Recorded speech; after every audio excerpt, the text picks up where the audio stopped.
The machines rose from the ashes of the nuclear fire. Their war to exterminate mankind had raged for decades. But the final battle would not be fought in the future, it would be fought here, in our present. Tonight, we are all Sarah Connor. We know that our present contains within its heart the engine of a future that is catastrophic. We know that climate change, rising fascisms, new weaponries and forms of surveillance, each trained and tested on captive and colonized populations, are coming for us. What is terrifying about the future does not simply haunt us, rather it pursues us, it chases us. Because the agencies that will bring about this future are already with us in the present, working tirelessly to bring it about, through fossil fuel extraction, imperialist war, and the unending march of capitalism as it heads headfirst into crisis after crisis. We have asked our politicians for change and for reprieve, and yet they do not listen. They concede more to this future. They radicalize themselves ever rightward. They will not halt this future before it hits us. The system is in full operation in its war against our planet, our present, and our future. It can't be bargained with, it can't be reasoned with, it doesn't feel pity or remorse, and absolutely will not stop, ever, until you are dead. That last line was from, of course, the character of Kyle Reese in James Cameron's 1984 masterpiece, The Terminator. Reese is a human-resistant soldier sent back in time to warn Sarah Connor that in the future, mankind's cybernetic war machines, in the form of the Skynet and its Terminator drones, have waged war on the Earth to its near-total destruction. It is Sarah's son, John Connor, who leads the resistance to its eventual victory.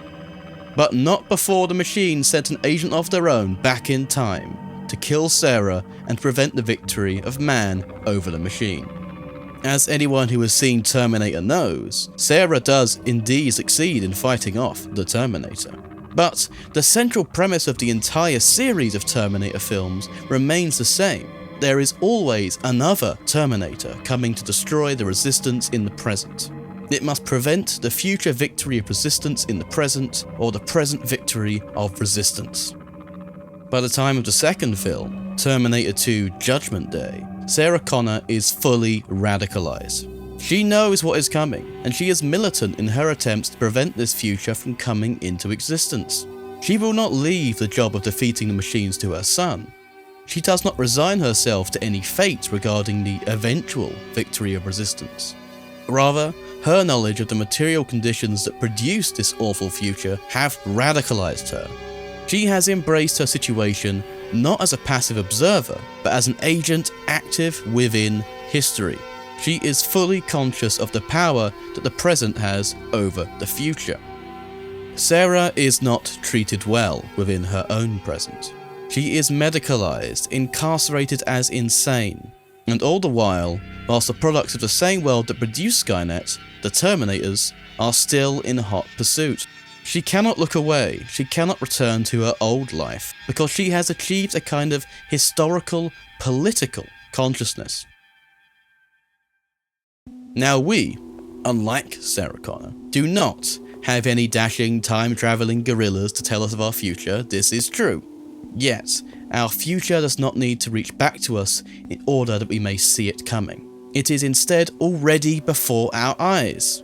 For example, the consensus on climate change is overwhelming from scientific sources in our present day, and activist groups such as the Indigenous Environmental Network, Extinction Rebellion, Just Stop Oil, and so many others are constantly highlighting the coming catastrophe, as well as the disasters that are already here. According to the UN's Refugee Agency in 2022, 84% of refugees and asylum seekers fled from highly climate vulnerable countries. That is an increase from 61% in 2010. In 2020, only 1% of refugees were able to return home, a challenge which will likely grow as the impact of climate change further deteriorates basic living conditions and opportunities for development in many countries of origin. As extreme weather conditions such as droughts and hurricanes increase, and as sea level rises accelerate, more people will be made into climate refugees. We know in the present how the border regimes of the world police, enclose, and exploit refugees. As governments across the world, from Britain to America, Argentina, Hungary, India, Russia, move further and further to the right wing, their xenophobic ideologies and border policies will mean that they are turning to more repressive technologies of governance to surveil, oppress, and deport these refugees, with sometimes deadly consequences, such as closing migration routes for asylum seekers, leading to many dying in deadly small boat crossings, such as in the English Channel and the Mediterranean.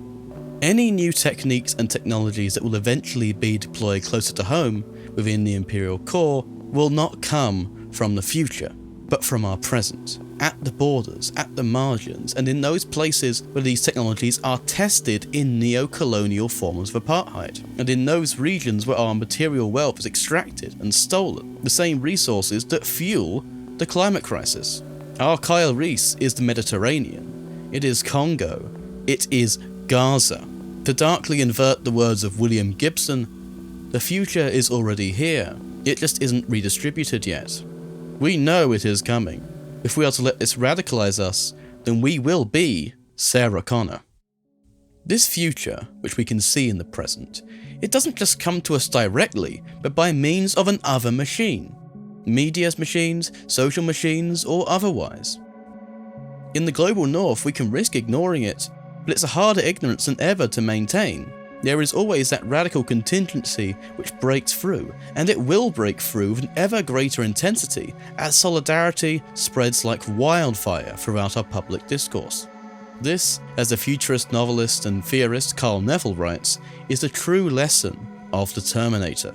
Not the inhuman robot, but the contingency that so often accompanies the call to radical action. The Terminator reminds us, then, that we are all subject to contingency.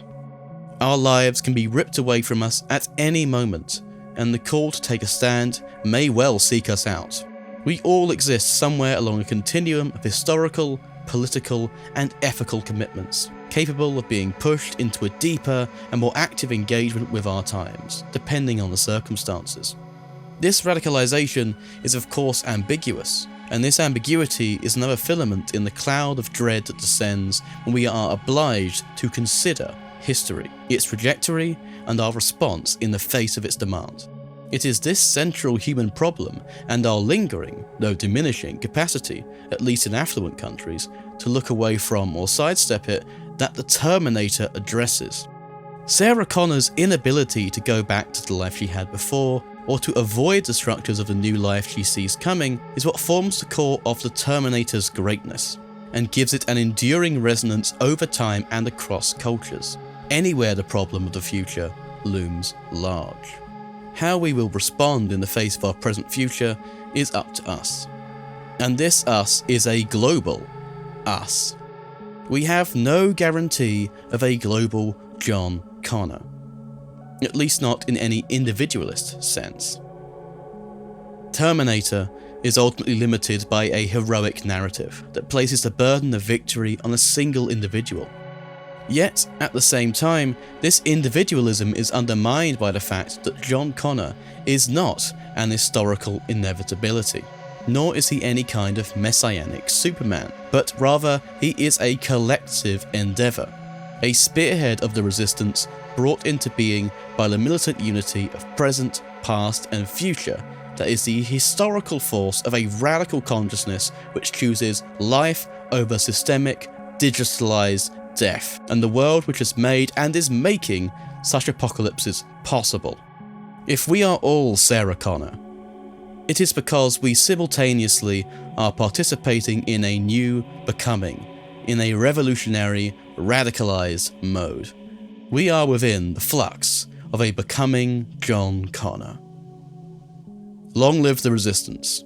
Death to the capitalist machine.